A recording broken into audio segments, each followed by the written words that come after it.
This is the magicwordpodcast.com.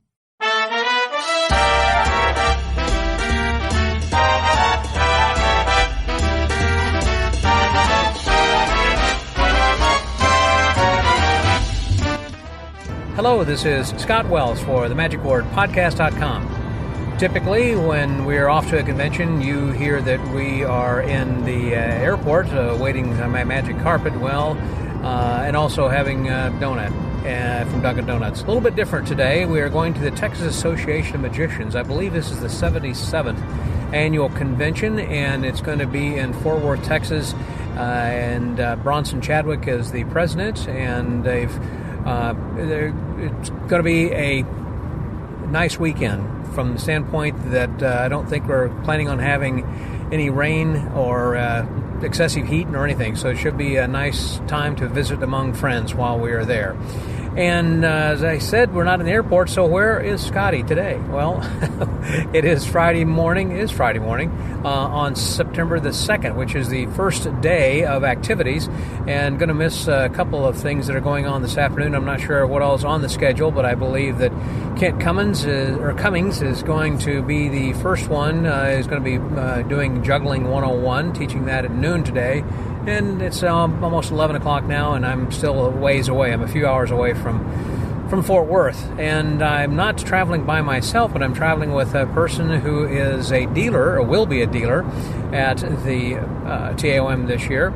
And I know that you have heard her here before and many other places. If you've attended many conventions, you've seen her as a dealer or perhaps on stage as an assistant. Please welcome Harriet Jacobson. Hey, Harriet. Hey, Scott. What fun. Yes, indeed. We're going to have some fun. How much longer do we have in the car? Okay, kids. Settle down there. We'll be there eventually. Every 15 minutes. We're almost there. Are we almost there? I think she's referring to the bathroom. We almost there to the bathroom? So, we are on our way to the Fort Worth. You have been a dealer in the past for a few times, haven't you? Yeah. Oh, yes. Once before. Just once? Yeah. And I'm trying to think, where it was. Oh, I'm trying to think of where it was. Where you have the water, San Antonio. San Antonio. Yeah. Yeah, when you say water, I mean there's not a lot of water a lot of places, so yeah, that narrows it down. I figured it was a good hint. Now, she is with BJW Jewelers, and the B being for Blackstone, J for Jacobson, and W for Wilmarth. Robbie Wilmarth, who has passed, was one of their partners. And Gay was supposed to be here, and she was also to be a featured performer and speaker on Saturday, I believe. But yes. Unfortunately, she's going to be here, I guess, via video, but she's not going to be here as a dealer to sit by you this time. Right. And we miss her terribly. And she sends loves and hugs to everybody. She really wanted to be. Wish she was here, and wish you guys were here then as well. I will soon be, once we arrive, be talking with some of the organizers and find out about what their registration is looking like. They were capping that at 250 this year in order to try to keep it somewhat intimate as opposed to previous years. And typically the T.A.O.M. has been one of the higher attended regional conventions, meaning, when I was president in 2000, 22 years ago, wow. That was the last time we had over 1,000 registrants. We had about 1,100 people that year.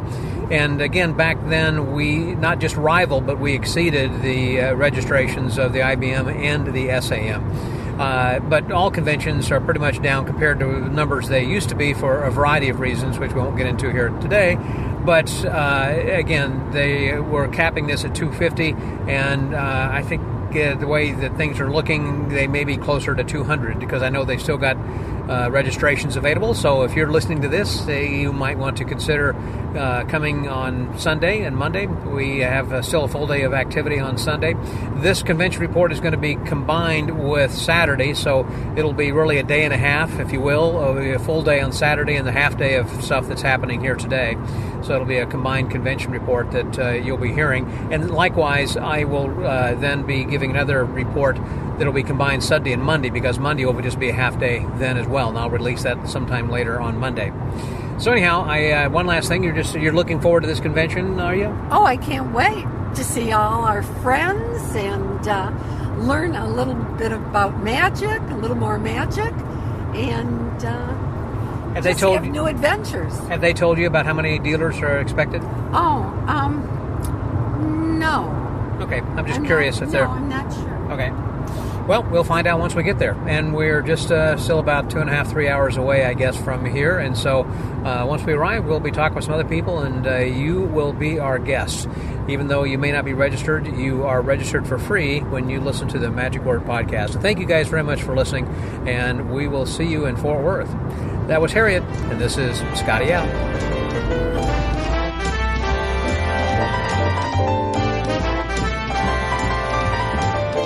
We have arrived in Fort Worth, and we are now at the Radisson Hotel, and that's the hosting hotel here in Fort Worth, and I'm here with the organizer and president, Mr. Bronson Chadwick. Hello, Bronson. How are you? I'm well. I'm still ticking. Thank you.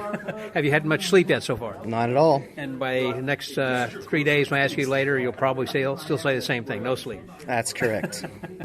So you were saying, so we just finished our board meeting, and you had made some comment about the process you had gone through and your philosophy on booking acts. I want you, if you can tell me a little bit about what your thoughts were on how you made a selection of which acts that you had selected for this. So I've been dragged to magic conventions my entire life, and it's not a bad way to spend your vacation time. I love it. And there's a lot of magic acts that I would see in contests or that would just kind of appear at conventions that you've never heard of before. And when the convention's over, you don't hear of them ever again. And I would keep a mental list, in some cases a physical list, of all these wonderful acts that, on the off chance that I ever hosted a convention, I would use that as my reference sheet for the acts I want to pick for my convention.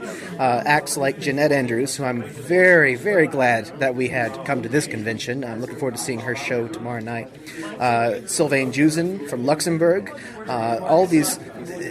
They're not small acts, they're just not known to the magic community. And I won't name any names, but when you go to a magic convention, there are certain names that you're not surprised to see on the bill. And you're happy to see them. There's nothing wrong with that, but I wanted to do something that was new. And that's a way of doing it, certainly, because when I was looking at this as too, there are many names that I was not familiar with, which doesn't mean, as you say, doesn't mean they're a bad act or they're a cheap act. It just means that they're probably an expensive act. In fact, there's someone who's been working, and they're the people who are the real workers. A lot of times that magicians haven't heard of. For an example, if you're out on a cruise ship, a lot of times those guys are working, but they are invisible to people on the land. So similarly, if you're bringing people in who are the real workers, may not be convention acts. I should say acts at convention typically. Correct, yes. And a lot of these acts, there was a convention one year where Doug Henning was invited to perform. And someone approached Doug and said, why don't you do more conventions? He says, because nobody asked me. And I've run into that same situation over and over again with these acts. Yeah.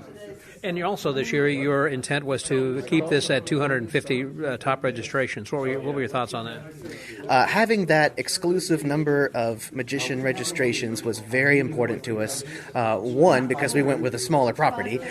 Two, because it makes a more engaging experience for both the shows and the lectures. It's kind of like the Magic Castle. They could open it to hundreds of people every night and rush people through the experience, but it's a much more friendly and engaging experience when it's limited.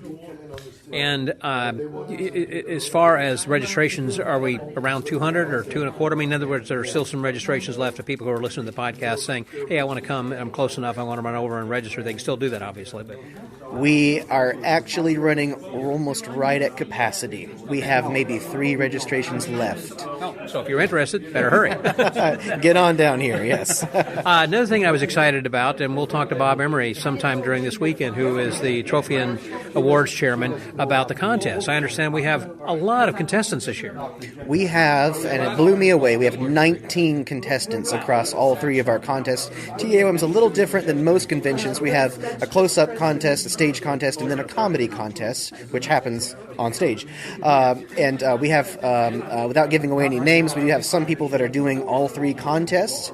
But we have a ton of contest acts, and I'm hoping that ramps up an interest in contests like it was when when I was a kid, so that when FISM North America rolls around, we have a very good panel of representation. Well, I hope so too, and I'm excited about that because, again, as you said, Bronson, we don't have a lot of registrants who will compete from year to year for whatever reason. I think that, didn't you say last year there are two different schools of thought, either I'm not good enough or I'm too good? I was just about to say that. There's two myths. I'm either too professional for a contest, to which, as David Ginn says, baloney. You're never too good to get better, and that's what a contest is for. Some people accuse contests of just a way to get free talent. There are much better ways to get talent for a convention than hosting a contest. But it's an opportunity to elevate the art of magic. Some people think they're not good enough to enter contests. That also doesn't make any sense. A contest is very much a melee type of event, and you never know who's going to show up, and that's the beauty of it. It keeps the convention spontaneous and alive. And one last question, is there somebody or some event that it's one of your pet things that you really were looking forward to and this has come together, or something you're excited about seeing or doing? Ooh. Well, one of those is a surprise activity. It's happening actually in just a couple of hours. Explain this? I guess by the time this airs, right? Okay, so it's what's called our Friday night mystery mixer, in which case there's going to be an entertainer right there in the lobby entertaining people in ways that they do not expect.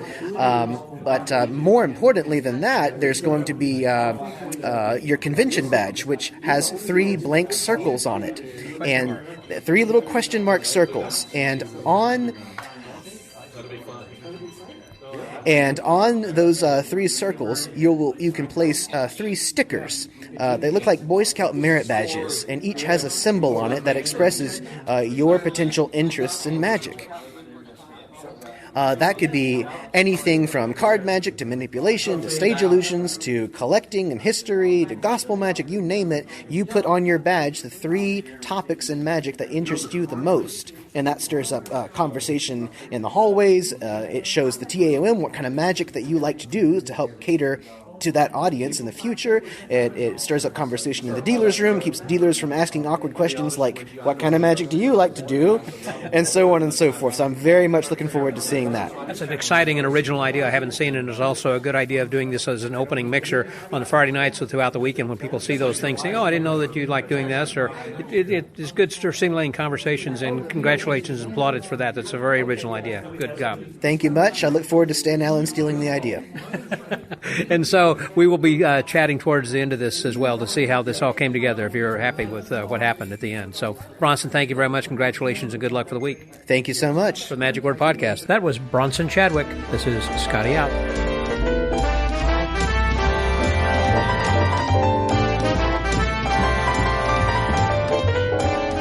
As we start to wrap up the first day of activities, I thought I would speak with a good friend of mine, Greg Lancaster from College Station. Hey there, Greg. How you doing, man? Doing great. Scott, how are you doing? I am doing fantastic. Thank you for asking. And how have you been enjoying the convention so far? Well, it's been a good first day. I'll tell you, Kent Cummings started right off with an interesting lesson on juggling, and he got everybody involved. He handed out sheer scarves for everybody, and we were literally doing a teach-in. Okay, scarf juggling. Scarf juggling, ball juggling. What he has done, Scott, is he has created a comedy routine with a very basic juggling sequence. Mm-hmm. And he does balls, and he does rubber chickens, and he does scarves, but he had scarves for everybody there to hand out to juggle. Mm-hmm. Everybody got involved, and it really was a blast. How many people now? That was the first thing that kicked off at noon today, so how many, about 20 people or so? Maybe? No, I would say a little more than that, maybe 30 to 40. That's good. That's good. Because I was talking with Bronson a little bit earlier, those who were just heard him speak, and he was saying that there are near 250 registration, and people are starting to come in. And it's typical. Usually people start trickling in on Friday evening. We just had a pretty full show. It looked like about every seat was full. But that's what I thought this afternoon. I missed the lecture this afternoon, the first couple of lectures. That's why I was anxious to find out about how Kent did. It was Juggling 101, basically. It was, but it was an excellent opening event for any convention because everyone was involved. Everyone had fun, so it got us going. Up and active then also. That's Absolutely. A very good idea. And next then was Harry Allen, I guess, right? Yeah, Harry got the entire hour to do his lecture. Mm-hmm. Was it a dealer demo? It was absolutely a dealer show. Everything Harry's got for sale. His usual funny Harry Allen lines. And a lot of neat stuff. He did a good bit of minimalism that with electrical components, which was a change for Harry. Electrical components? Yeah. Oh, okay. You mean electric gadgets. I mean, not like light sockets or things. Pro Mystics, okay, etc. Yeah, okay, gotcha. Yeah. Craig Felicity, that type of thing. But he had a lot of good material as usual. It was great. And he's a blast. He's a great way to get the convention going also. Right, exactly, because he's very funny, and and his favorite dealer. He's been coming to the T.A.O.M. for decades. That's why they gave him, I think, the full hour just to do his dealer show for himself. There's another dealer show tomorrow afternoon, and I assume that will be for all the other dealers. All the others as well. I've not been in the dealer room. Speaking of which, how many people are in there approximately? Well, most of them aren't here yet. I'd say about half and half. About a dozen, or how many dealers? Right now, maybe 6. Okay. 7. So if half of them are here, so we could have a dozen by the time it's all. That's correct. There'll be another half a dozen or so that'll be here tomorrow. For about 250 people, that's a pretty good mix of dealers. Then. Yeah, I think so. I enjoyed Jeanette Andrews, who was the lecturer, the only one I did hear this afternoon. We'll talk then a little bit later about Bronson Chadwick, who just now lectured. But Jeanette, I thought, was very interesting, and hers was all theory. She taught a very basic trick, but then talked about the theory behind why that trick works. But more importantly, it was a theory for her 45-minute talk. I ended up on her listserv maybe 3 years ago, so I've known who she was. I was looking forward to seeing her. Mm-hmm. She's from New York, born in Chicago, I believe. She was a student of Eugene Berger, and very much into philosophy, very much into psychology. I talked to her a little bit afterwards about her marketing of a magic act, not in the traditional terms of how most of us would market a magic act. Mm-hmm. She has different types of clients. She was very intriguing, very nice, very polite. But you're right, she did one trick, and she told us up front, this isn't about tricks. Mm-hmm. She taught the simplest trick in the world. I happened to be on stage with her, so I was her assistant. And I'd like to see her again. She's going to be on stage tomorrow night. Can't wait to see her. And on Sunday morning, I'm going to be doing a live podcast recording with her. So everyone who wants to watch, it's going to be at 9 o'clock on Sunday a.m., and they will get to be in the audiences to kind of see how the sausage is made, how we do these podcasts. Absolutely, yeah, that should be great. But I want to hear more about her. I was excited to see her because I've known who she was for a couple of years. Yeah. She reminds me of Jen Kramer in Las Vegas. I thought so as well. That's kind of the first time I had seen her was during a lecture, and I thought, too, she reminded me of Jen. She has that kind of ebullient kind of effervescence of a personality. Absolutely. So, absolutely. Yeah. And they even actually look a lot alike. A little bit, yeah. I can see that then, too. About the same age-ish, I guess, or so. Right. So I know also one of the things that she does is works at museums. I guess art museums is one of her specialties. So it's not just corporate shows and things that she's doing. That is correct. And right off the bat, she calls it Jeanette Andrews Studio. And if you go to her website, and I have, I've, again, followed her for the last couple of years. She just has a very high-end intellectual approach. I think her client base is. I don't think she's working the types of audiences that most of us would work, be it corporate or family.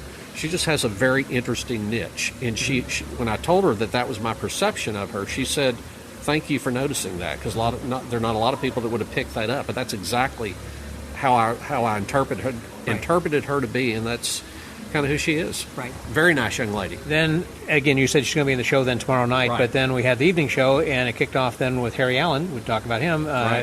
Did a great job of starting the show, and just one-liners, one after the other, machine gun fire. Absolutely, and that's what Harry does. We've all seen Harry dozens and dozens and dozens of times, and he never fails. Yeah. I can't remember the names of the next two acts who were there. Do you remember their names at all? I do not. So we're in the same boat here, Scott. Well, the second act was good. The third one was forgettable. I had low expectations, and they were met with the show. Yeah. Basically, and some people were walking out, and I would say I haven't seen a show that poor in a long time. The closing act that was going on and on. Well, I'll tell you what was interesting about him. He did several illusions. He had several assistants. Why was he leaving the stage? There's the big question, and that's what everyone was saying as we were walking out. Were there AV problems? Were there technical problems with the assistants? I don't have a clue. He was a talented fellow, though. He could sing. He could do magic. It's obvious to me he has tons of experience, but something was going on backstage. And I have no idea why he kept leaving the stage. He kept leaving the stage, and then also he talk about the assistants. He kept signaling them like he was, come on. Like he was singing, he was like signaling, come on, get out here. Right. I also think that when his crystal illusion was pushed off stage, I think it hit his low sander table. because his low center table had been set right in the very place that the big crystal illusion went. Yeah. And I heard a big crashing sound. Oh, my goodness. So I hope he didn't lose the low center table out of it. Well, Losander's here, so we can get another one. There you go. There, he can glue it back together. That's right. But I was disappointed then, not just with that, but also, I guess, the trick selections. I mean, I think for a magician's convention like this, that we didn't need a 10-minute presentation of the Professor's Nightmare. Yeah, absolutely. You know. The card routine, I think, was very difficult for us to see nor even follow what was going on. Well, yeah. I mean, you're doing cards not from the stage, but actually from the floor for the first row of audience. That's correct. And there were probably 150, 200 people there tonight. Yeah. And I was on the opposite end. I had no idea. As soon as he left the stage, I just lost it completely. Yeah, the card trick probably should not have been there, that's for sure. That's the one piece my wife said, so that doesn't really fit into everything he's doing. I said, well, I agree. Well, there must have been, obviously, as you say, some sort of a problem that was going on with the technical part of that, because the magician who was on before, who was good and been around for a number of years and works at the Gaylord here in Dallas area, and showed a lot of professionalism, actually. And because it said, hey, stretch it, we need some more. He had plenty of material. He kept going on and on, which led us to believe there's something serious going on backstage there. Scott, I also have never seen anybody drink so much water on stage. Oh, my gosh, he went through 2 bottles of water. 2 to 3. He was sweating hard. He could have a voice problem. He could be sick. I was aware of that, but he several times he went and got a fresh bottle of water, and he was just constantly drinking water. Now, keep in mind, he is a singing illusionist, and that might have a lot to do with it. He'd have something to wet his voice, vocal cords. Yeah, that's what I'm thinking. Yeah. But he was apologizing for drinking water. But anyhow, there were so many things that could have been improved on that. But just suffice to say that we got everywhere to go. I mean, up. What am I trying to say? Nowhere to go but up. That's kind of what I'm trying to say, I guess, in a polite way, but that's correct. So let's move on. Then Bronson Chadwick finished off the evening over here. I say finished off. There's actually something else coming up here shortly. Right. But he had the 9:30 lecture of some tricks that we hadn't seen, some all original ideas, so some close-up and stand-up parlor things. Yeah, I'd seen the lecture before, a couple of years ago. I'm not sure where.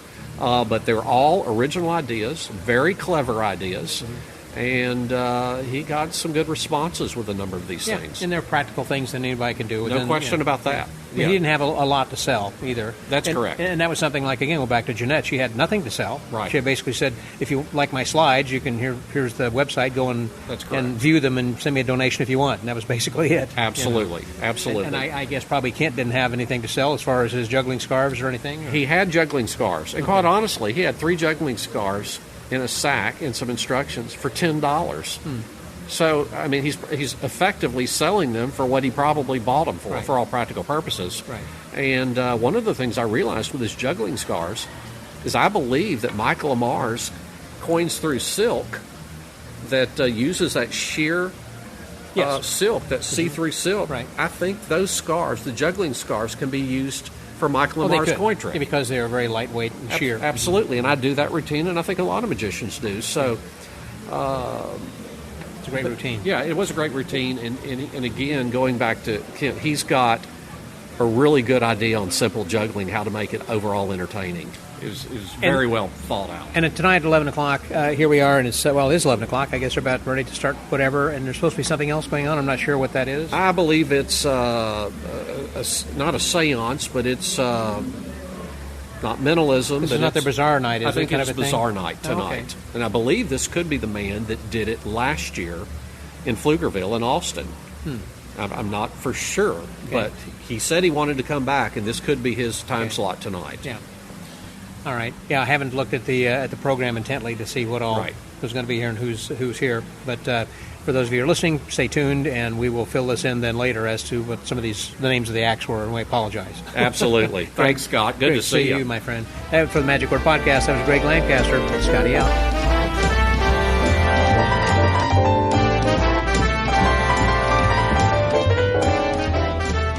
Well, here we are at the beginning of the first full day of activities. Actually, it's day 2 of the convention here on the 3rd of September, 2022. And I was a little bit unfair, I guess, on last evening's show. I was saying that I had low expectations and it met it. Actually, I guess what I should have said is that I had low expectations and they did not even meet my low expectations of the show. Anyhow, a couple of the people, or rather the names of the people from last night, and someone else I overlooked who was really, I thought, one of the highlights in last night as well. First of all, Grant Price was a mentalist who did the Banachek's psychokinetic touches and had a couple of variations that were interesting. I thought he had a good presentation and good style, good confidence when he was on stage. Young man doing mentalism, and it went over very well. Actually, as we said, of course, that Harry Allen was the first act up, and there was not an MC per se. It was one of these hostless kinds of shows where one act introduces the next one, and so that's whenever that Harry, doing a great job with his one-liners as an opening act, then had introduced the next act, which was Grant Price, which did a great job, and then he introduced Jeff Martin. And again, Jeff Martin is one of these workers, and you could tell because whenever things got delayed by the last performer, Russell Anderson, that he was able to come on strong and give some other nice material that he had ready in his bag to continue to play into the time that Russell was having the beginning of his issues, I guess, from the last evening's show. So Jeff did a good job then as well in his performance.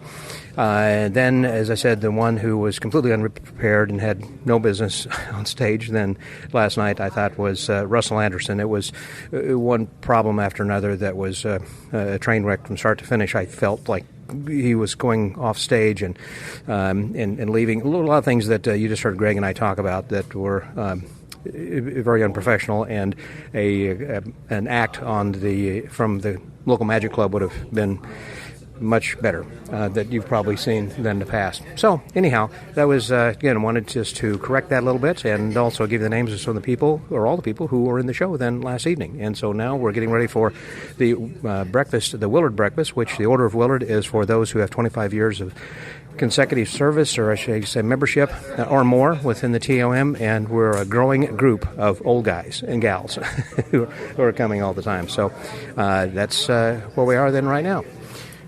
And in fact, right now I got a couple of people that perhaps I might be able to talk to for just a second. So in fact, then right now I've got a couple of people. There is Carolyn Cummings and then also Eugene Wilkes, both of whom have had a long number of years. Carolyn Cummings, you might recognize the last name. Of course, that's Kent's daughter. Hello.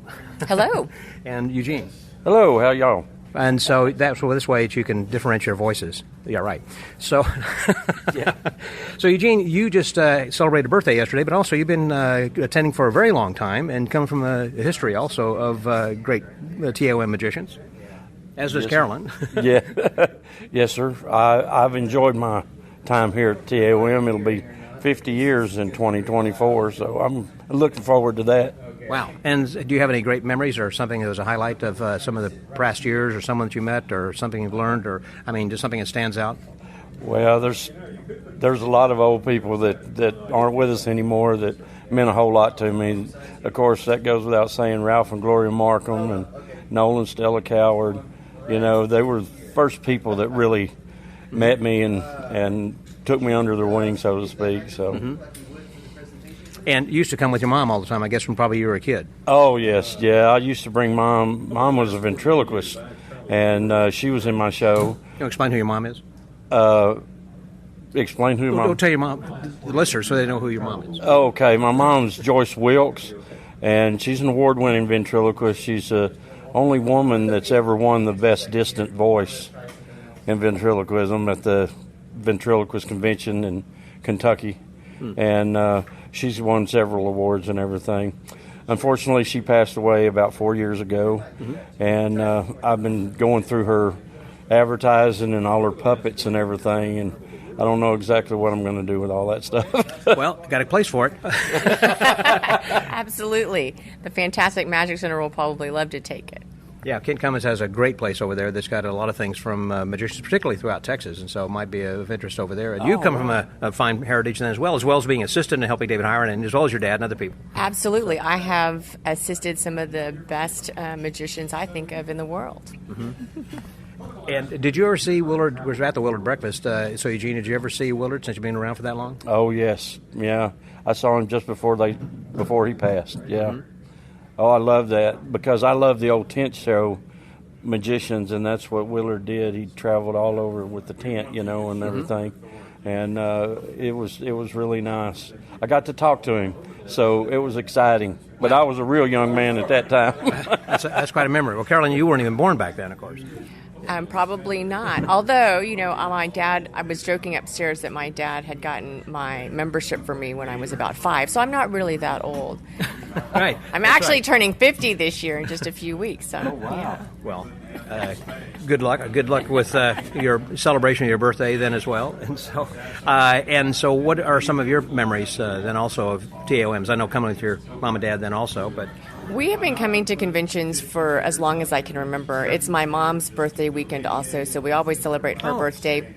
It's always magic themed. I hope she loves that.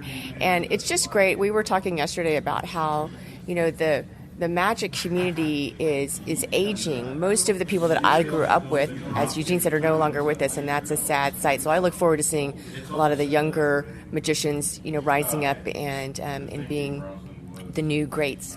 Right. One of the things that tonight I'm looking forward to is the presentation that Trixie Bond's going to be giving about magicians, particularly Texas magicians who have passed. Oh, yes. If you haven't seen it before, I was working with her, helping her when she did that for the Texas Collectors, and it was amazing. And she's going to give that tonight. And we've had someone pass since then, or a couple, so they've been added, unfortunately. And now we have to add Sal Manfredo. That was sad to hear that another fellow who is a past president of the T.A.O.M. as well as a good friend, played Santa Claus, had a pirate and everything. It's sorry to hear his passing. Oh, yes. So, yeah. Very sad. Very sad. Yeah. But we're here to, again, celebrate our friendship for over the years, and that is kind of good. You talk about an aging registered age, I guess, of everybody. So that's true, but that's why we're all here. We have some common experiences. That's right. So. That's right. It's so great to come back together every year and see everybody and learn what's been going on and see that they're still here. I love that. That's right. That's right. I totally agree with that. I come to the T.A.O.M. to see my old friends, and everything. It's a lot of fun. And maybe learn a few new things. Maybe learn a few things. That's right. Not that I'm necessarily going to do them, but yeah, we're old dogs. We can be taught some new tricks. That's exactly right. But I've always said it doesn't matter if they book a blue dog. I'm going to come because I want to see you guys. It's a friends, and this has been one of those years in which they book blue dogs. So it's not been someone. When I say blue dogs, from the standpoint those who are not as well known. And as you heard earlier on the podcast, when Bronson Chadwick was talking about that, he had intentionally hired some acts who were not as well known. So this way we might be surprised, and to some degree we have been. Certainly, yesterday's show was a definite surprise. There we go. Thank you. You're being awful kind. We've already trashed that show twice on this podcast. So there were a lot of great things in the show. In the overall show. There were lots of Job. highlights. Yep. And Grant Price did a good job. Yes. And Jeff Price. Yes. Yeah. And there was some good twists on old magic, which I kind of enjoyed that, a different way to look at them. Yes. There's always something to learn even from bad magic, I think, Yep. Absolutely. Absolutely. What to do and what not to do. That's right. It's like, oh, I'm not going to do that. Do I do that? Oh, I hope I don't do that, Yeah. But I caught myself saying that last night. Well, there we go.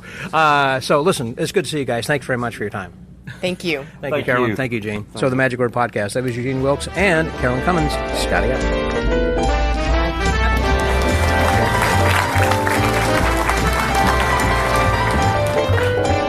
Thank you, Bronson, very much. I appreciate that. Also, Sal Manfredo was a past president of the T.A.O.M. as well. Right. Also, that your mom asked me to make an announcement.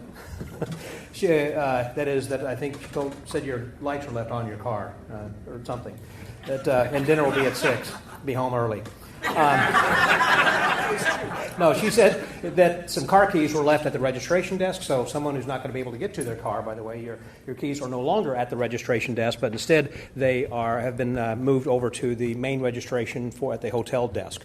Well, the reason I'm here is some of you may have remembered from last year, if those of you who were attending the stage contest, that I was the host, and during that time I was able to introduce each guest and also also not just kill time, but fill some time with some educational and entertaining conversations with some people who will be on the podcast, and that's why we're recording them right now. And these podcasts are put up and posted then each evening, so this way that you get the daily update on what's going to be going on in the convention from day to day, whether you're here or not.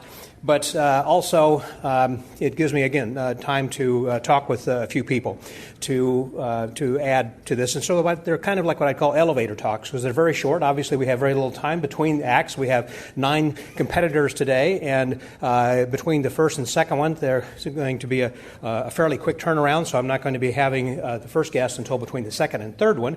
But I want to get started then right now by introducing the first contestant today in the comedy category. Senior is from Santa Martin, California, Tom Becker.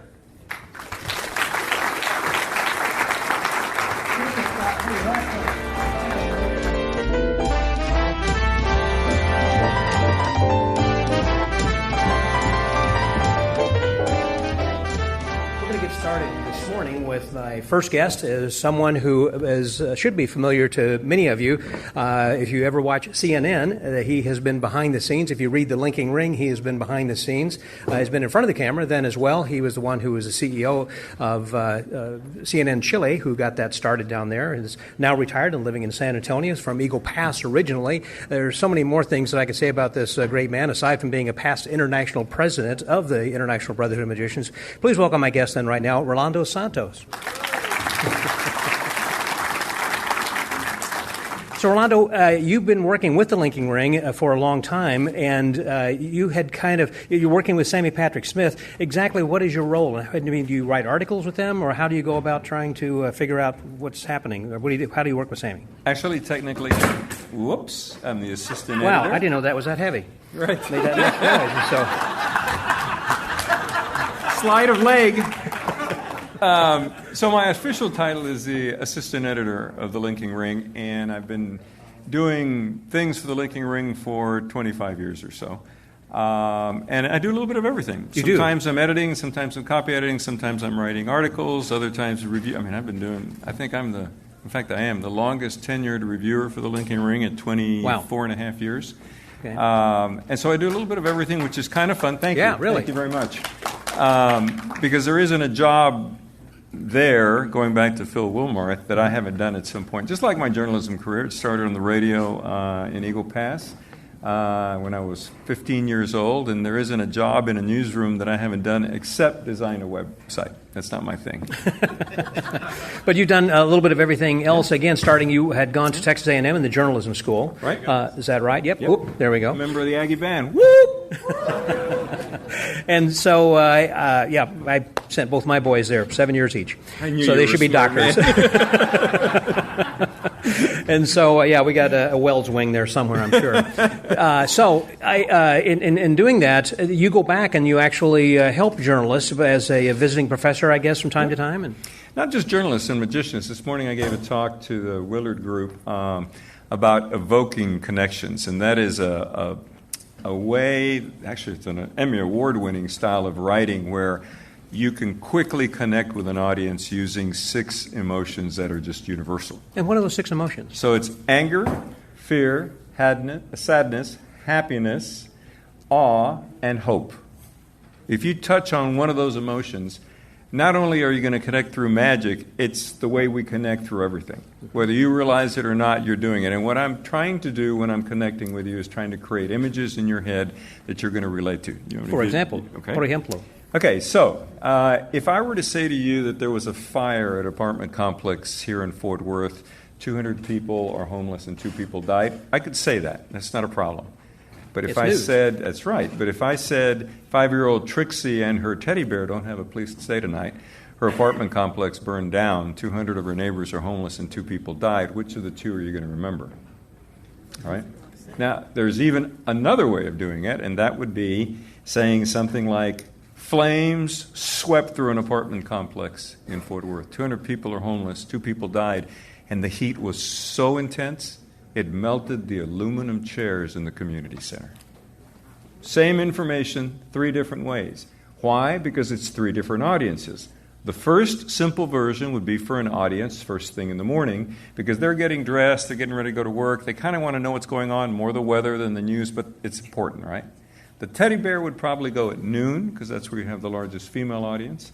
And then the last version would go at 6 and 11. And the point of that is you have to make whatever you do, whether it's magic or journalism or any kind of storytelling or story writing, relevant to your audience by making it a frame of reference for them. What you think and what you believe are actually irrelevant. It's about your audience in order to connect with them. We're going to, yeah, and I see that we've got a green light. We'll connect some more if you want to hang around for the next segment over here. My pleasure. Rolando Santos. Yep.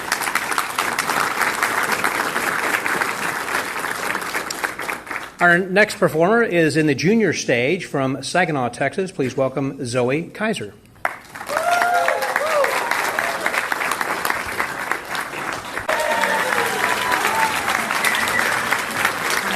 Zoe Kaiser from Saginaw, Texas. Rolando?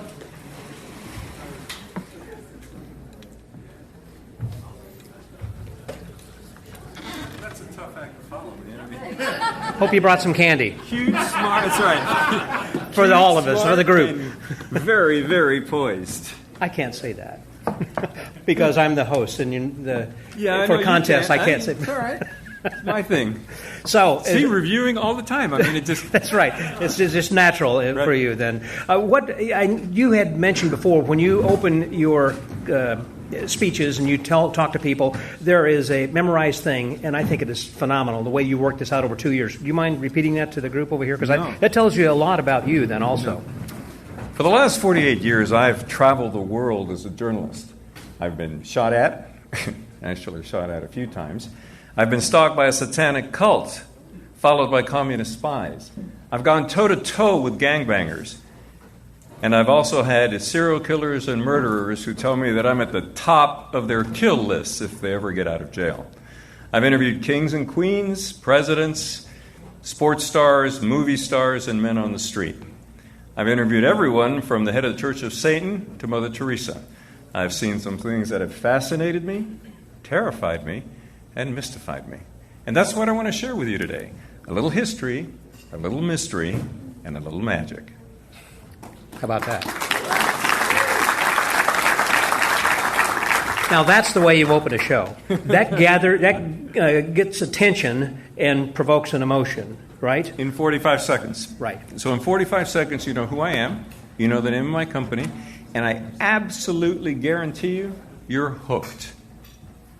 Something I said will have piqued your interest, and that's all I need. Just pique your interest a little bit, and I can take you the rest of the way. And so I wanted him to tell us all that then, again, because that's something that we ought to think about in our own presentations, about how that perhaps we can get people interested in what we're about to say, rather than saying, I have these 3 pieces of rope, and one is long and one short. There needs to be a story or something to invest. The people will be willing to invest their time in the story you're about to tell them. And from what he is saying, that does answer those why questions. Why are you doing this, and why should they spend their time to watch this, right? Right. So when I try to communicate with you, even if I'm just communicating with you one-on-one, I'm looking for some common ground. We all do it, whether we think about it, right? Mm-hmm. So this kind of communication is called evocative communication. At least that's what I call it, and that's what I teach my journalism students, CEOs, marketing groups. I've done this for 30 years and won Emmys doing it, along with a lot of other awards. And so evocative, of course you can, because you're much better at it than I am. Okay, so evocative communication means I'm giving you something that you're going to hold on to, whereas provocative communication is a transitory something that in the moment it's going to wow, but it's probably going to fade away. So if you always try to evoke an emotion rather than provoke an emotion, you're generally going to leave a memory. The other thing is, when you evoke an emotion, you can communicate better. Because when you provoke somebody, like in a discussion, just an everyday discussion, whether it's politics or biology or whatever you want to talk about, anytime you provoke something, it's not generally good. It's a one-way street as opposed to a two-way street where you're evoking an emotion. And before you leave, and we just have limited time with each of the guests that we're going to be speaking with here this morning, this afternoon, this is a fascinating story about how you got involved in magic and the first time you performed. And this is a really great story, you guys. All right, so I was on air for 16 years, both in radio at WI in San Antonio, KSL in Salt Lake City, and then in San Francisco, and then I decided to go into management. And I missed being on air, and I got an opportunity by a guy named Ed Thomas, who some of you may know from SAM, who took me to the Magic Castle, and I got to see Johnny Thompson and Pam do the great Tomzoni act. Yeah, no kidding. And then I remember their acts, right? Yeah, and then I got to come behind the scenes and meet them, along with Mark Wilson, who, being from Texas, it was like, wow, right? And if you're in our age group, who was not totally in love with Nani? And still am, by the way, but back then especially, right? Yeah. So a few weeks later, I got this the Mark Wilson course in magic signed by Mark and stuff. And my interest wasn't so much performing, it was more studying and history and stuff. So I'm launching my third network in Spain, and I'm having dinner at a place called La Cava, which was literally a cave underground that had terrific steaks. And there was a woman behind me, an elderly woman with her 3 adult daughters. So she dropped her cane, and being the Aggie and the way I was brought up, I, of course, got up and picked up her cane and gave it to her. And she said, "Do you do magic?" And I said, "No." The reason she said it is I had a Robert Giobbe book in front of me that was written in Spanish in a deck of cards. That's why she asked the question. And I said, no. She was insistent. So I took the plunge and I did 3 effects for her. Now, keep in mind, I'd never performed. And secondly, I'm translating from English into Spanish for her. Okay, now English is my second language. When I started in school, all I spoke was Spanish. And I think in Spanish, but it's still translating English actions into Spanish. So we got through all of it. Everything worked. I was a happy camper, finished my steak, and I started to walk out of the restaurant. One of her daughters walked up to me and said, "Thank you." And I said, "Oh, no, thank you. I got to perform for someone. It's the first time I'd ever done it." And she says, "No, you don't understand. My mother is dying. This is her favorite restaurant. And now I can remember her laughing and having a good time."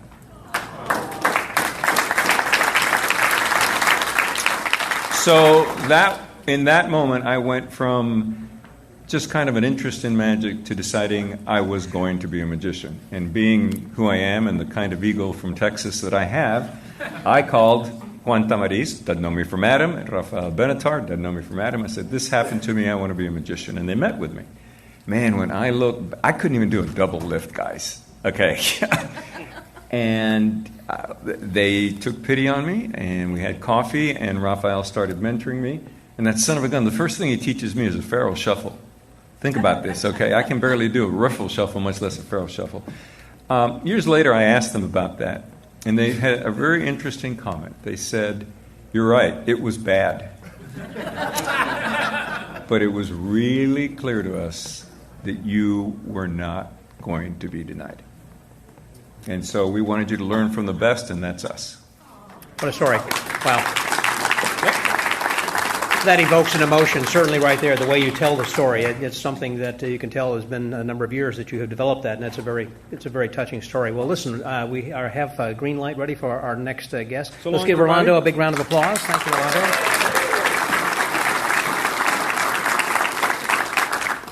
And next we're going to be having, next segment we'll have Trixie Bond come and talk with us about a few things. But before that, we did have a person who was up first doing a comedy in the comedy category, and now we're going to have Tom Becker return in the stage category. From California, please, Tom Becker.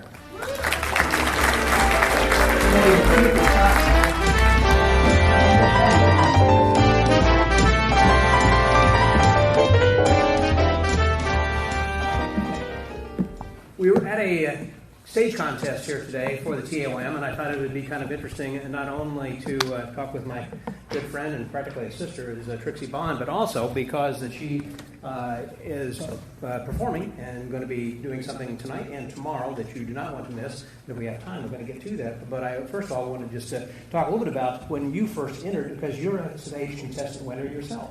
I was. I think I entered the contest in 1968 for the first time is when I competed. And won. Competed again in 69, didn't win.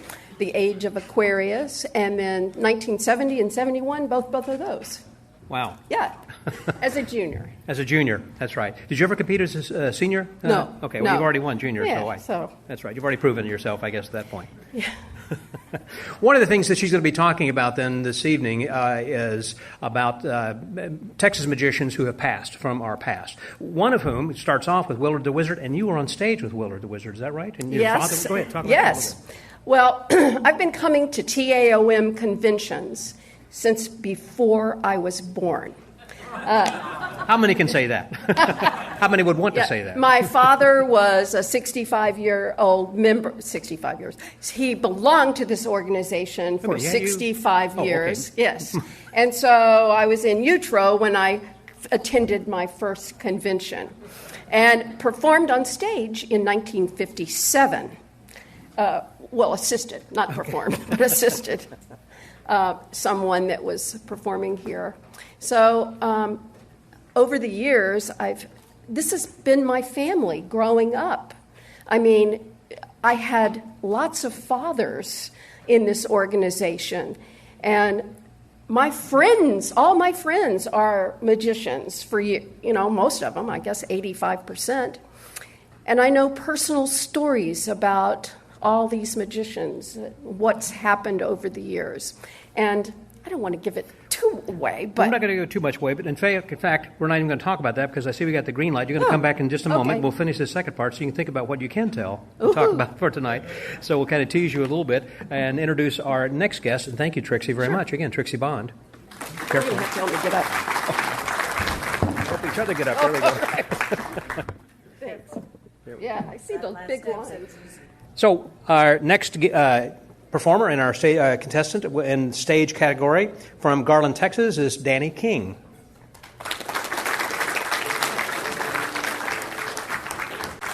From Garland, Texas, Danny King.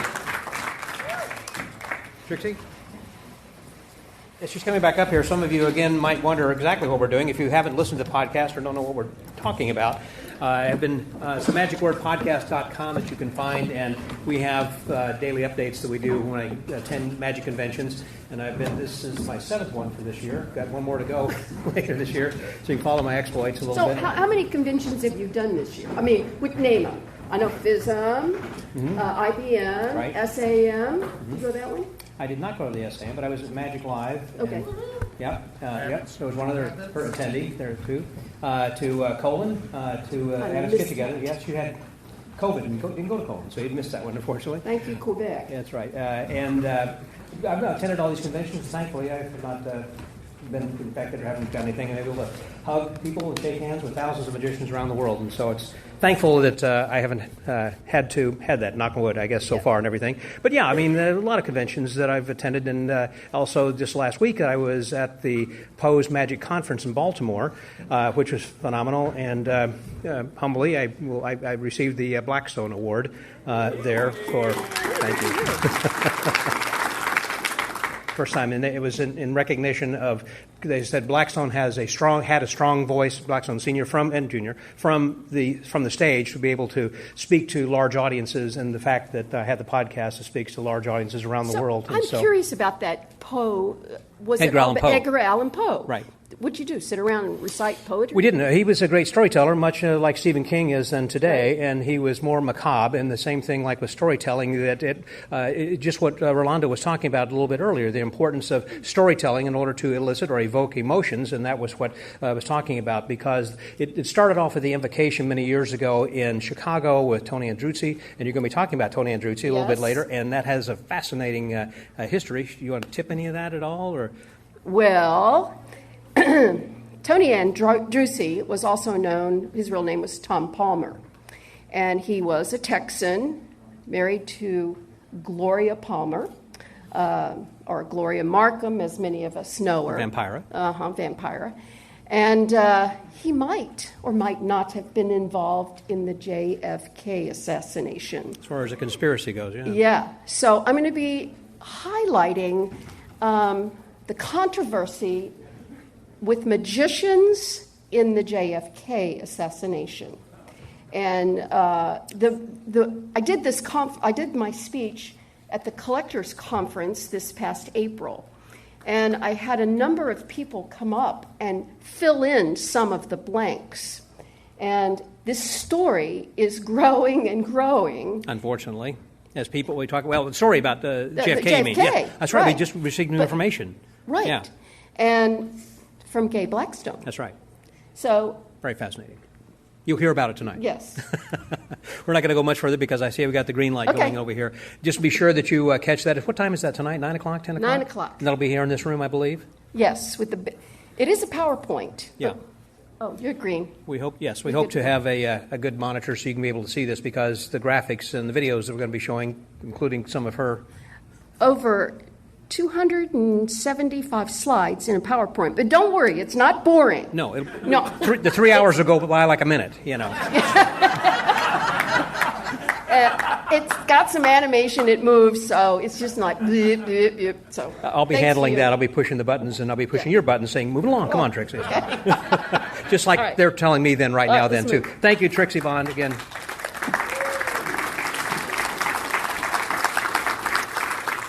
Next, we have another junior stage competitor, and she is from, where is she from? Fort Worth. Oh, here she is. Audrey Perry.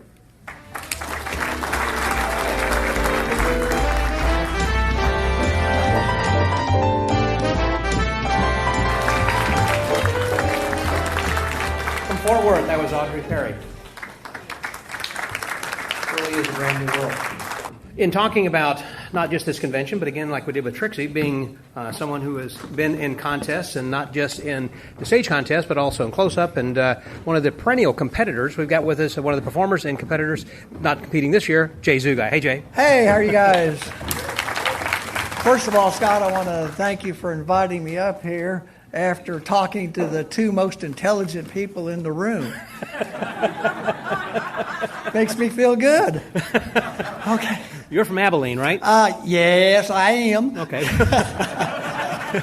can tell by your accent. Yeah.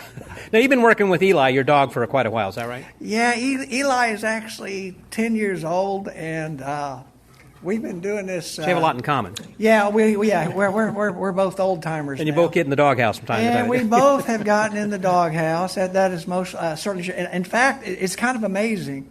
You guys will get to see Eli tomorrow night. When my wife first brought him home, I didn't even want him. And well, she wasn't too sure about you either. I guess so. Replace one dog for another. That's the way my wife looks at it. Anyway, I got started in magic, I guess when I was about 11 years old. And I watched the Mark Wilson show. I guess was it called Alakazam? Magic Land of Alakazam. Okay, there we go. Everybody knows, but you. Okay, that's right. Yeah. Well, I told you I'm not the most intelligent one in the room. We should be talking to Eli. Anyway, after the show, if you guys always remembered, he would always show everybody how to make a trick. Do you guys remember that? Yeah. I would go through and I would construct that trick.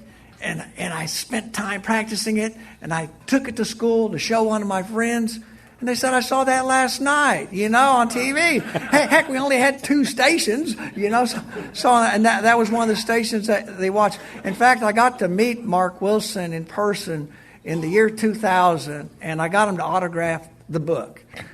And it was because of him that I got started. And I want you guys to know, my first magic act, I still have one item out of it, the prayer vase, but whenever I was doing my first magic show as 11 years old, I screwed up royally. Everybody was laughing, so I called it comedy magic, so. Where's Fumio? It's the same thing with him. Yeah. And that's how I got my start. I had to actually read books, to learn magic tricks back then, which was kind of difficult to do. I mean, being from Abilene and all. Being from Abilene in a small town, that's right. And I've been doing this. I've been working restaurants. I've done trade shows. I'm currently the West Texas Fair and Rodeo Magician in Abilene. I'll be working there for 6 nights. And I actually, you know, the people who really enjoy the magic the most at a fair are people that are waiting in line for a ride. Oh my gosh, they just eat it up. And we'll be doing a couple of shows there at the West Texas Fair on September 11th, which actually happens to be National Grandparents' Day. So that's a time to get with your kids. I'll be doing one magic show, like at 3, and then I'll be doing a show with Eli at 7. Well, there you go. And there we go. Have Jay Zuga. Thank you, Jay, very much. I see we got the green light over there then, too. Thanks very much. Looking forward to seeing your show. Congratulations, and be sure to catch him on September the 11th. It's not going to be another tragedy. I'm sure it'll be a fantastic show. So, sorry. Too soon? So next, speaking of comedy, which that was not, that we have from San Antonio, Greg Youngs. From San Antonio, that was Steve Young. Greg Youngs, right, Greg Youngs. All right, we are waiting for the stage to be set. Someone, got a table, and this guy also is known for his tables. Please welcome Losander. Come on over.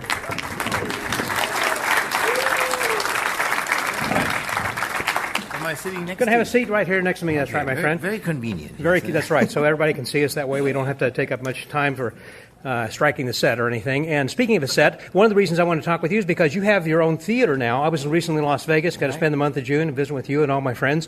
And so tell people who haven't had a chance to go to Vegas recently about your where it is and everything. Oh, okay. So, yeah, my theater is directly on the Strip, 810 South Las Vegas Boulevard. Mm-hmm. Very intimate place because I got the idea many years ago because whenever you travel like me and you perform on the biggest stage in the world, you see there's always one problem. The real excitement is in the front rows, you know what I mean? So I created a theater which is very intimate, almost like a living room type style situation with nice couches and all that stuff. Mm-hmm. And so far, we're the only 5-star show in Las Vegas. Free popcorn and free soda. Popcorn. And it's not just you. Luna also has been performing there. Yeah, and a couple other magicians every once in a while pop in. But we rotate acts a little bit, but mainly it's me. And so it is downtown area, and there's parking on the street and outside areas? No, there's actually free parking directly behind the building. Mm-hmm. So very And easy. What time is it 2 shows in the evening or just one? You have 2, don't you, sometimes? We have like many shows, but not all the time are the shows fully booked. So we have like a 2, 4, 6, 8, and 10. And an amazing thing I think about your show is how that it is so original. First of all, you have a lot of original props. He is the master of levitation, as he's been well known. Yes? Universally known, and he is able to present a lot of really, as I said, all original types of things with your chain thumb tie and whatnot, that you also have some of these things that are available for sale at your dealer's room then as well. Pretty much all of it. Yeah. You can buy your rack. Is that what you're saying pretty much? Yes. Okay. I do like the intimacy of it, and yet it is a stage show in which that everybody can come up and I say come up, they can kind of at in these couches and then also intimate chairs and sit and watch, and so it is just a lot of fun. So where can they get tickets? How can they find out more about that when they're online? Is the best. Which is? It's like what's the website? The website is LasVegasMagicTheaterShop.com. Las Vegas Magic Theater, and that's ER or RE? ER. Okay. Shop.com. Shop.com. Yeah. Very good. And also, got the green light then already, and you don't want to miss, Losander is going to be giving a lecture then at 1 o'clock. I believe that's going to be in the lecture hall next door where we had last evening with Bronson Chadwick, and we had Jeanette then also. So please give a round of applause again for Dirk Losander. Thank you, Dirk, very much. See me at 1. Yep. So thank you very much. So, I just thought that was a little something, and some of you may not have known. You know a lot about Dirk or Losander already, but to know a little bit more, there you go. So, we are coming down closer to the end over here. We have then a couple of more, and this is the 8th one. This is under stage, and he is from Waxahachie. Please welcome Aaron Stone.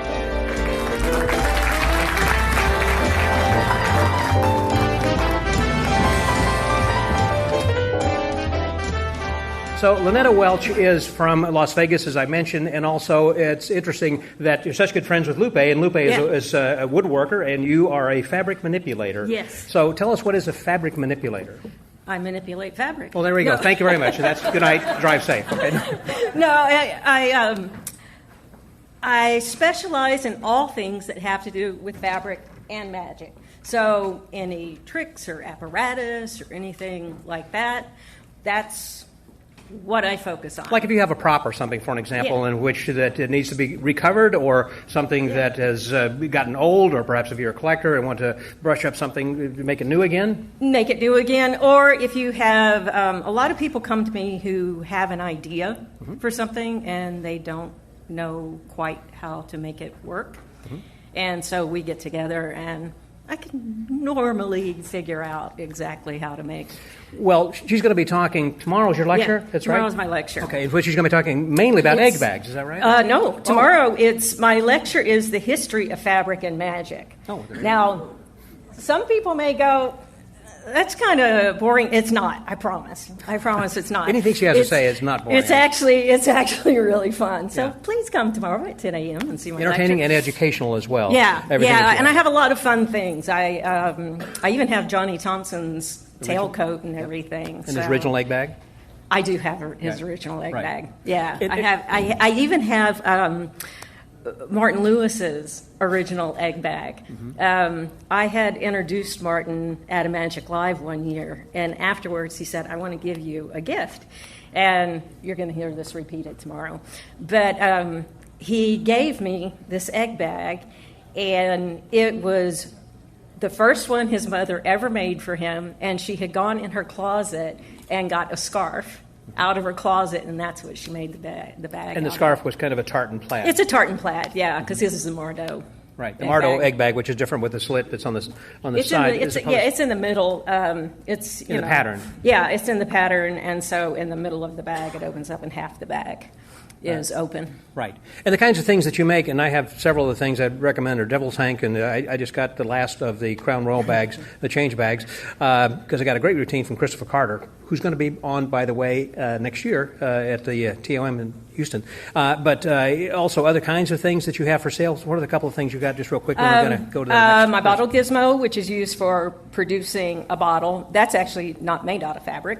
It's made out of a wire. I have a ball holder. I had more things. I have a Devil's Tank. You've been busy making a lot of stuff the last couple of days, you said.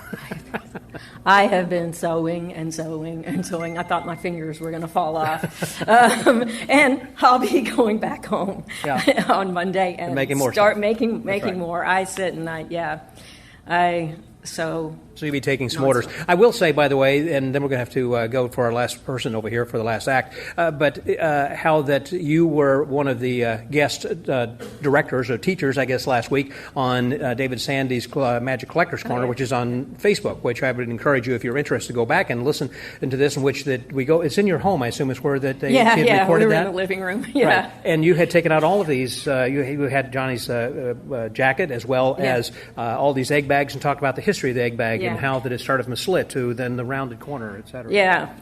It's quite a history, and the bag that I make, there's a history to it, and that's why I call it the Legacy Mellini egg bag, because Mellini made it, and people don't know this, but Mellini didn't tell anybody how his bag worked. Even the person who made his bags, he would have them make the bag, and they literally made a bag. There was no gimmicks or anything to it. And then when Mellini got the bag himself, he would then cut the pocket in it. Oh, okay. Yeah. So even the person who made his bags didn't know how the trick worked. But the only person he shared that with was Charlie Miller.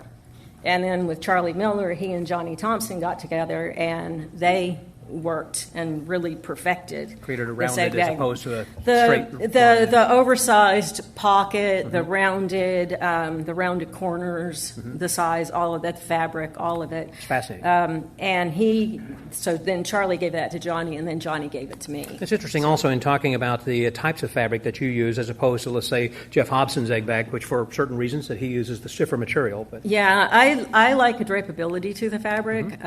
Looks like there's nothing there that way. That's how I feel about it. And I also like single color for a bag because... Did I say Jeff McBride? I meant Jeff Hobson. I don't know. I think you said Hobson. I like the single color because it doesn't scream that there's a lining to the bag. It just looks like it's two pieces of fabric sewn together to make a bag. And so I like the simplicity of that. And I don't know. I think it's really magical. Right. What time is your lecture tomorrow afternoon, by the way? 10 o'clock. 10 o'clock. So be sure and make that, because I will be in the courtright room across in the hall over there. For those of you who might have come in late, I'll be doing an in-depth conversation with Jeanette Williams. Andrews, sorry. My mind went blank there for a minute. Jeanette Andrews, and so we would kind of see how the sausage is made, which I'm going to be recording an episode for an upcoming broadcast on the podcast. So you can listen to that, and that'll be in the smaller room, so it won't be able to accommodate everybody. So first come, first serve to listen to that, and then immediately thereafter at 10 o'clock. Everybody's welcome to my lecture. That's right. Everybody can come in then to hear her. Unlimited room for my friend. Please give another round of applause for Leonard Welch. Anybody out. Thank you. Thank you. All right, we are now wrapping up our stage contest. Sorry to have made this so long, but I hope you've enjoyed a little bit of some of the conversations we've had here today then too. So thank you for bearing with me, and I hope you enjoy to continue to listen, and also tell your friends and family and other magicians to listen then as well to themagicwordpodcast.com, and you can get it wherever you get your podcasts, quite literally anywhere. And if you don't know how, let me know. I'll be glad to talk to you. Now let's finish with which is the best way to finish, with the last performer, and who is a stage contestant from Austin, Texas. Please welcome Bertiel Fredster. This is again Bertiel Fredster.